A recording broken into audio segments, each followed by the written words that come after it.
Isa tayo ng bawang, sibuyas. Nilagay natin yung kamatis, dinurog natin. And then ngayon, ilalagay natin yung itlog. Sarsyadong isda po for today. Yan, nilagay na natin yung itlog. Halu-haluin natin. And then itatalbog natin yung isda. Lagay ko na yung isda. Lagay natin ng coats.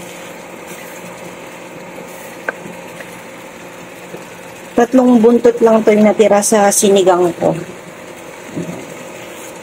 Pakan natin ng coats.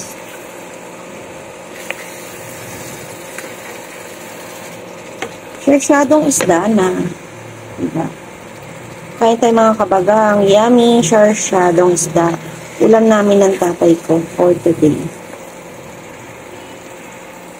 Sarap mga kabagang, sarsyadong isda. Itong isda for today menu. Ang sarap mga kabagang. Nakakakain ako na to. Sarap. Yummy, sarsyadong isda. Kain po tayo mga kabagang. Thank you Lord sa biyayang pagkain.